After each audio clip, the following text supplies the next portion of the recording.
On the morning of September 11, 2001, 19 men armed with box cutters, directed by a man on dialysis in a cave fortress halfway around the world using a satellite phone and a laptop, directed the most sophisticated penetration of the most heavily defended airspace in the world, overpowering the passengers and the military combat-trained pilots on 4 commercial aircraft before flying those planes wildly off course for over an hour without being molested by a single fighter interceptor. These 19 hijackers managed to knock down 3 buildings with 2 planes in New York, and the evidence literally fell into the FBI's lap. That a hijacker's passport was found blocks from the World Trade Center crash site, if you can believe that. Les Robertson publicly reported that 3 weeks after the collapse, live fires burned and molten metal still flowed underground. You see how this debris is still smoking? That's when the fire is going to still burning. 8 weeks later, we still got fires burning. In November 2005, physics professor Stephen Jones of Brigham Young University published a 25-page treatise on the collapse of the Twin Towers and Building 7, applying the laws of physics to the official story. From an interview on MSNBC. Molten metal in the basements of all 3 buildings. Right. And yet all scientists now reasonably agree that the fires were not sufficiently hot to melt the steel. So what is this molten metal? It's a direct evidence for the use of high-temperature explosives such as thermite. Thermite is a compound of iron oxide and aluminum, which when ignited sustains an extreme heat reaction, creating molten iron. In just 2 seconds, thermite can reach temperatures over 4,500 degrees Fahrenheit, quite enough to liquefy steel. The second product of a thermite reaction is aluminum oxide, visible as white smoke.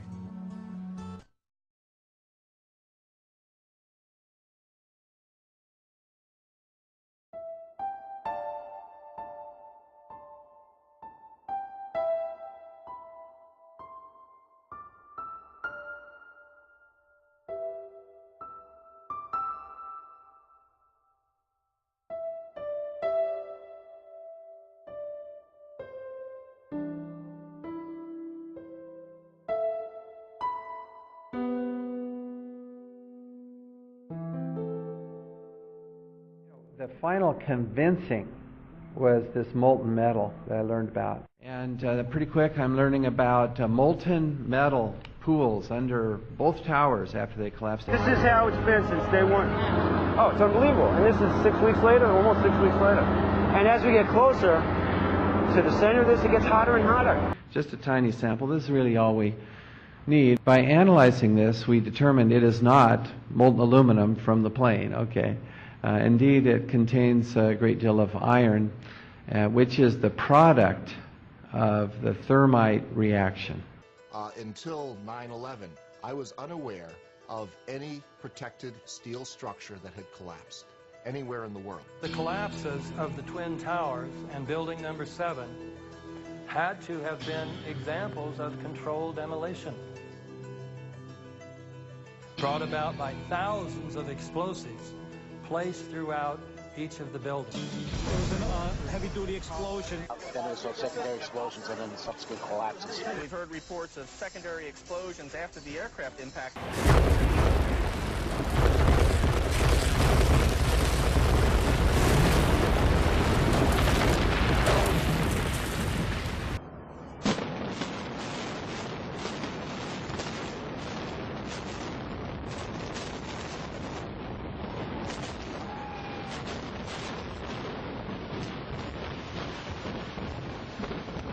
The entire building has just collapsed, as if a demolition team set off.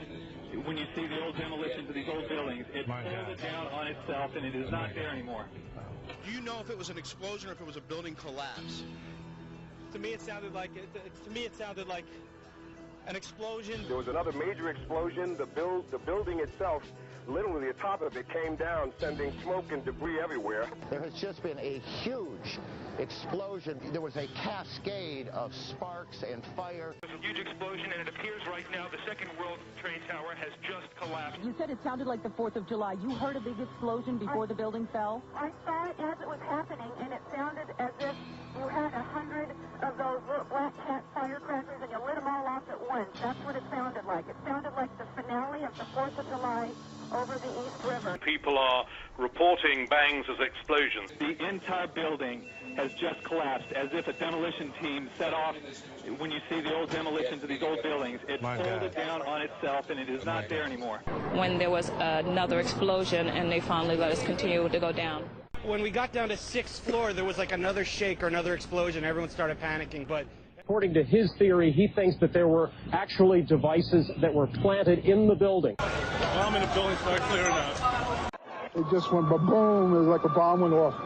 Finally got to the bottom. They were coming out on the mezzanine level there, and another explosion came right on me because everyone flying. It sounded like gunfire, you know, bang, bang, bang, bang, bang, and then all of a sudden, 3 big explosions. At 10:30, I tried to leave the building, but as soon as I got outside, I heard a second explosion and another rumble. Then we get to the lobby, it was this big explosion. As we were getting our gear on and making our way to the stairway, there was a heavy-duty explosion. We had that big explosion from much, much lower. I don't know what on earth caused that. We've heard reports of secondary explosions after the aircraft impacted, whether in fact there wasn't something else at the base of the towers that in fact were the coup de grace to bring them to the ground. It was an explosion.